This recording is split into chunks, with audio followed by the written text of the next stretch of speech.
Ah, l'accord du participe passé avec avoir. Rien que d'y penser, ça peut donner des sueurs froides, n'est-ce pas? C'est souvent la règle qui fait peur en grammaire française. Et pourtant, c'est beaucoup plus simple qu'on ne le pense. Allez, aujourd'hui, on va décortiquer ça ensemble, tranquillement, pour que ça devienne limpide. Alors, voilà le plan de match. On commence tout doux avec la règle de base. Ensuite, on plonge dans le vif du sujet, la complication, le fameux COD. Après ça, promis une méthode infaillible pour s'en sortir. On regardera comment ça marche avec des exemples, on pointera du doigt l'erreur à ne surtout pas faire, et on terminera avec un petit récapitulatif pour que tout soit bien clair. C'est parti.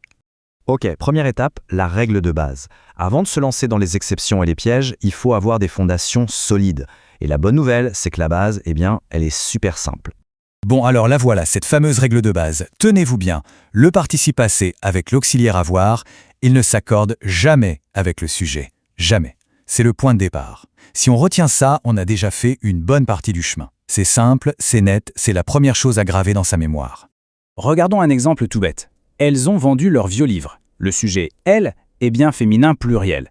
Et pourtant, regardez « vendu ». Il ne bouge pas. Pas de « e », pas de « s », rien. Il reste tel quel. C'est exactement ça, la règle de base. Le participe passé se fiche complètement du sujet. Facile, non? Allez, on garde ça bien au chaud, c'est notre point de référence. Bon, maintenant que la base est posée, on peut passer aux choses sérieuses. C'est là que ça se corse un peu, mais juste un peu, promis. Il y a une exception, une seule, mais elle est de taille. Et tout, absolument tout, tourne autour de 3 petites lettres, COD.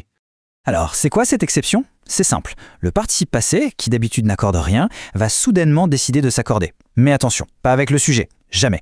Il ne va s'accorder qu'avec une seule chose, le complément d'objet direct, le COD. Et il y a une deuxième condition, qui est la clé de tout, ça ne marche que si ce COD est placé avant le verbe.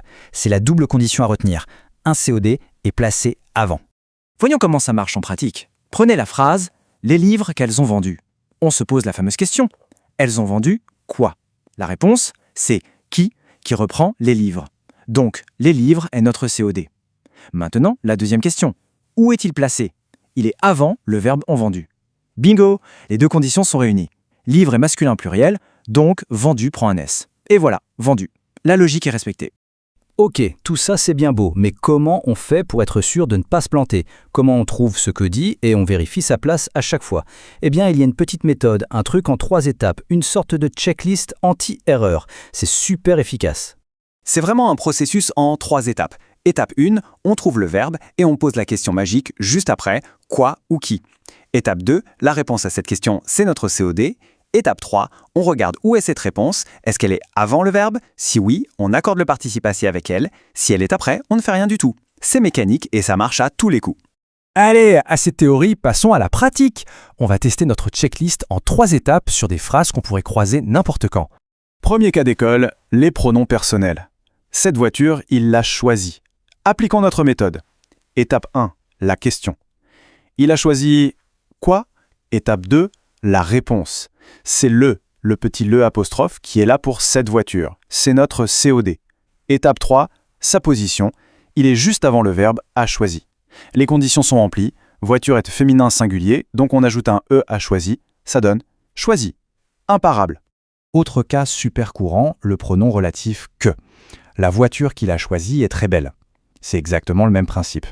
On pose la question, il a choisi quoi?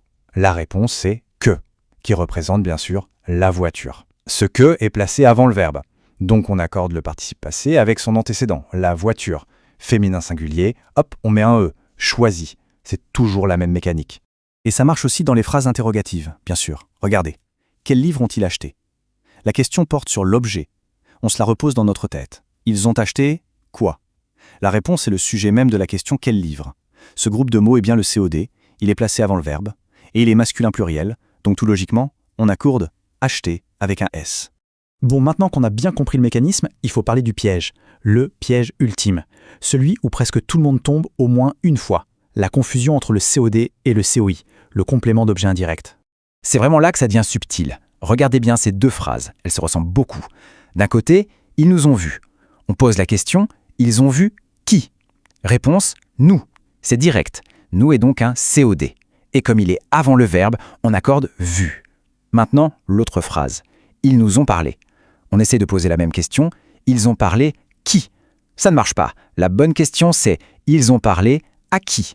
Ce petit « a » change tout. Ça veut dire que « nous » est un COI. Et la règle, c'est que le participe passé ne s'accorde jamais avec un COI.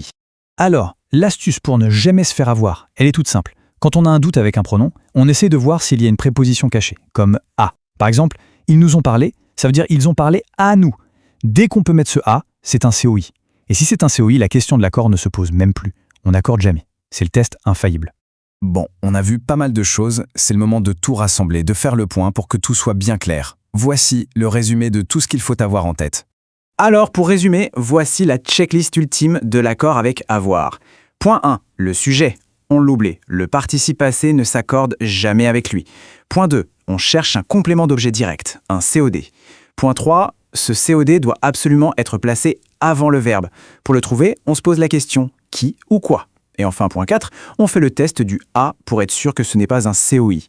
Si tout est coché, alors, et seulement alors, on accorde. Et voilà, finalement, cette règle qui paraissait si complexe, eh bien elle repose sur une mécanique assez simple, non ?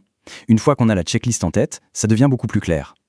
Alors, la vraie question c'est, quels participes passés ont été maîtrisés aujourd'hui ?